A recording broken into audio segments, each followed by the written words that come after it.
So the question that I imagine a lot of people are asking right now in their lives, mine included, is what do you hold on to fiercely when it seems that the world around us is changing or uncertain or at times falling apart and confusing?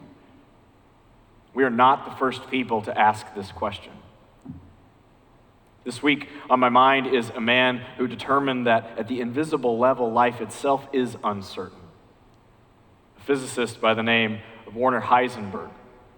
He won the Nobel Prize in the 1930s for determining that you could never quite know where the smallest particles of matter were. It's called the uncertainty principle. It's the idea that the smaller you get, the more invisible the reality, the less we can possibly know about what's happening in the world. He invented what's called quantum mechanics, and as scientific and difficult to understand as it might be for some of us, what he determined was that the invisible reality of the world was chaos, uncertainty at the most mysterious basic level. And in 1937, his world in Germany was uncertain, as it was for so many. He watched the Nazi powers coming into their being and getting power in his country. He watched the political systems unraveling in a world which looked like itself would unravel on the precipice of war. And so this man who knew that while tanks and guns, politics were changing, while the world around him seemed dangerous and fragile, the man who knew that on the invisible level life was uncertain too, fell in love and found his solid ground right there in a person named Elizabeth. He was a lover of music. And one night, while people were playing violin and piano, he saw a woman who he fell in love with immediately, heard her voice, and saw her face. They talked about Beethoven. And 3 weeks later, they were engaged, and 3 months later, married. In the midst of a world that felt like it was unraveling, they wrote these love letters to each other in which they said, "You are my solid ground. Loving you gives me stability and comfort and peace." They wrote letters about waiting to spend the rest of their lives together by a cabin, by a lake in the woods. What it would mean to raise a family, to bring more love into the world. That's exactly what they did. Even in the midst of a chaotic world around them, that's exactly what they did, even though the world was at war. And while he himself was working on nuclear weapons for the Germans, which they never materialized, some people believe that he sabotaged that effort, because later in his life he worked against those weapons for decades. What is possible to know is that the man who discovered that at the invisible level life is chaotic and mysterious and uncertain, and we can never precisely know what's going to happen, when his world seemed to be unraveling, the love of a tangible human being was solid ground. This week I found my solid ground in 2 boys, my sons. In the break, in the rain here in Dallas, in the brief periods that we had, I took advantage of taking these 2 young children with me out for a walk. Something that feels like an everyday thing, but in this week felt very precious. We walked in residential neighborhoods and stopped, and all of a sudden, little things became very important to us. My children would stop and look at the reflection of the sun in a puddle and measure with sticks in their hands how deep the water was. I watched my youngest child take little pill bugs that he called his friends and carefully place them into a large acorn and hold them in safety in his hands as if he were the only thing that could protect them. I watched them pull dandelions out of people's yards as if they were roses or the most precious flowers and plants you could possibly find. I watched them marvel at the places where a leaf had fallen into the concrete and made a mark like a fossil. In the midst of being cooped up in a house and not going outside, With the rains outside in this break, little things like a picked flower or a small insect, an acorn in your hand or the mark of a leaf felt precious and holy, and they were. I found myself recognizing that in this uncertain moment and these uncertain times, these little things mattered so much. And yet, also on that walk, fragility and mortality were all around us and very much on my mind. The flowers that we picked were wilted and dead by the time we got back home.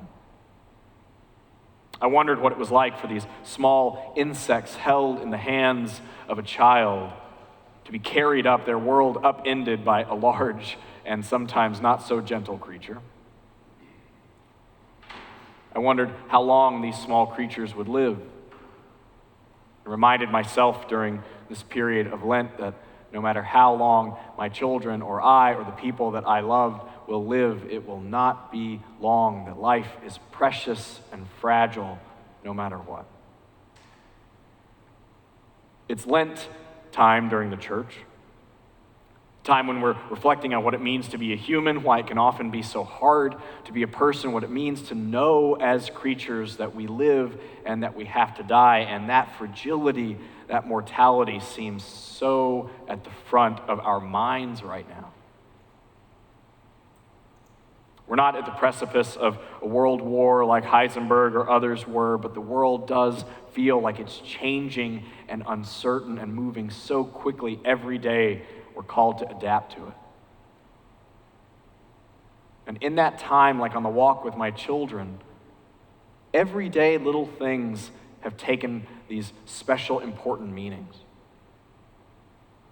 I find that getting up and brushing my teeth in front of the mirror feels like a sacrament. The simple pleasure of a good cup of coffee or fried egg in the morning, the warmth of the sun when you get to go outside.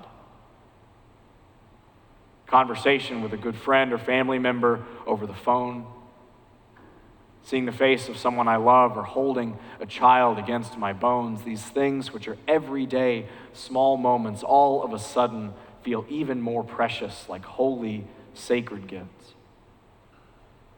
All of a sudden little things like going to the grocery store, finding a way to work, determining whether or not we can see and hold the people that we love, these things that we took for granted and never should have are highlighted in our vision. And the human implications are vast. All of a sudden, we're wondering who we can hold and touch. All of a sudden, people who give birth to a baby don't know if their family members can come and celebrate that new life being born into the world. All of a sudden, little things like a sneeze or a cough feel like anxiety-provoking moments. All of a sudden, we're finding it hard to grieve in one another's presence. When one among us dies or someone is sick, we can't go into the room or care or be together, and the human impact on this distance is felt by so many of us, I know. In that poem that Reverend Cantor read in our service this morning by Ellen Bass, If You Knew, she asks us, so many years ago when she wrote the poem, what if you knew you would be the last person to touch someone? If when you took the ticket from someone at the movies or the person who handed you your groceries or took your money, if you knew that you were the last person to touch them, what would it be like? Would you hold their hands for just a moment longer? Would you look at the lines in their hands? Would you show them care? Her reminder, what she is trying to communicate to us in the poem, is that life is fragile. That you never know what's going to happen or whether the person in front of you is going to live decades or minutes. And so she calls for a kind of tenderness and grace for one another and ourselves. She says, what would it look like to see people as they are? Soaked in honey, stung and swollen, reckless and pinned against time. In her poem, she's trying to remind us of something that has always been true. It might feel a little truer today. where we don't touch the hand of the person taking our ticket and don't have a ticket at all, where we're at a distance from the people taking our groceries or money and even the people that we love. What would it look like if you knew you were the last to touch someone is a funny question to ask when we're not supposed to be touching anybody. But her reminder of the fragility of life is as true as it's ever been. But this isn't new. It's not new to be fragile. It's not new to be mortal. It's not new to know that all of us can be sick, that all of us can be stung and swollen, that all of us will one day lay our bodies back into the earth. That is not new. That is part of the deal for being alive. It's part of the equation for being made up of matter. Being in a physical body, being at all, means risking being stung and swollen and cut and bruised or hurt. It means risking being lonely and knowing that we have to die, but knowing that while we are alive, we get to be soaked in honey too. We get to love and be loved. We get to have good meals and precious friends. We get to watch the sun rise and collect insects in our hands and carry them like the most precious cargo. We get to pick dandelions as if they were roses. But being in a body means the risk of knowing that that body is fragile. In Christian language, it's talked about as God being incarnate. Incarnation in the world. And the idea of the Christian teachings was that God came into the world in the person of Jesus. A teacher who grew up in a real human body as an infant and a child, who knew what it was like to be hungry or lonely or afraid. That it didn't make sense to talk about God unless you were talking about what it meant to live in a human life as well. What it meant to feel hot sun or sand against your skin, what it means to get cut or bruised. In the Christian teachings, this person, supposedly God on earth, and at the very least a miraculous teacher, says that to be in proximity with those who suffer in their bodies is real. To be in the presence of those who are sick and care for them is what God looks like. To care about the hunger of a human body or the loneliness of a human heart, that it's not ideas, it's tangible love for tangible humans in real bodies, incarnate right here and right now. And at least in the Christian story, God itself becomes at risk. God takes on a human body that can be bruised and even die. For us, the fact that we can be stung and swollen, that we can be sick, that we can one day die, doesn't remove the holy from our lives. It is all around us in those very tangible moments too. That very same flower that will wilt by the time you get home is alive with God. The warmth of the sun is evidence of the holy in our lives, the mark of that leaf in the concrete, the hand that holds you, the hand you can hold.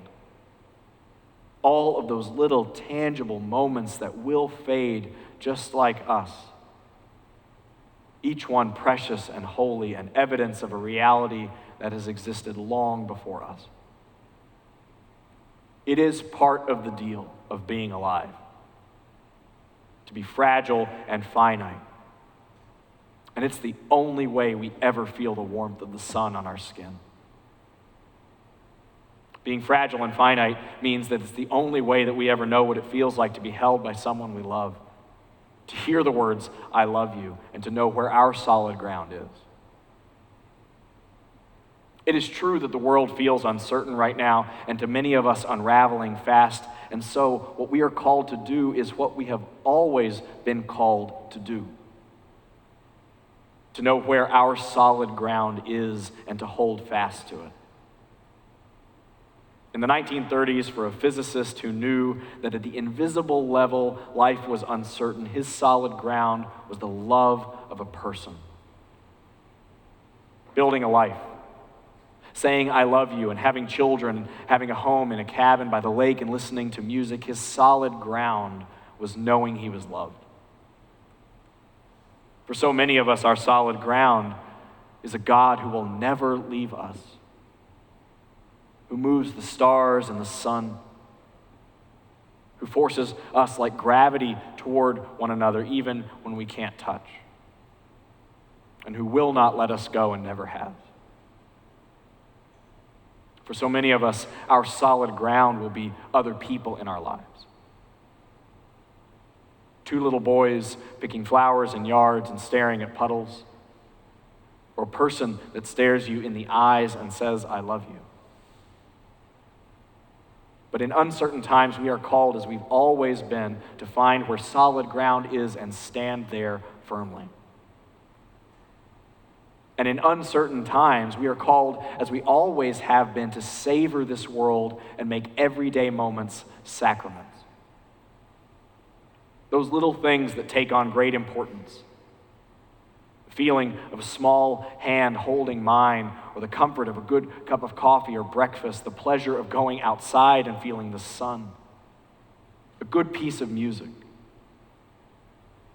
Our job in this moment is also to savor this world, to pay deep attention to every beautiful moment that we have and to make it a sacrament,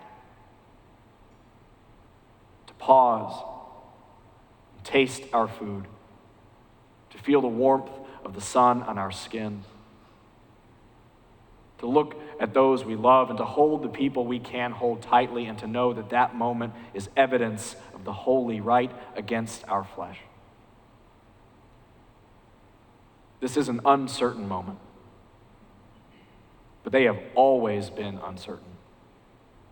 And we are reminded of our mortality, and we have always been mortal, and we are fragile now, and we have always been fragile. That is part of the deal. And yet, in the midst of it all, there is solid ground. There is love. There is compassion. There is a God that has not and will not let us go. There is someone who loves you deeply. And every moment, if we pause and recognize it, can be evidence of that God and that holy mystery moving in us, around us, with us, and through us. This week and all weeks, be well, be safe, and pause to feel the sun on your skin and make it holy. This day is as precious as any has ever been. May it be so. Amen.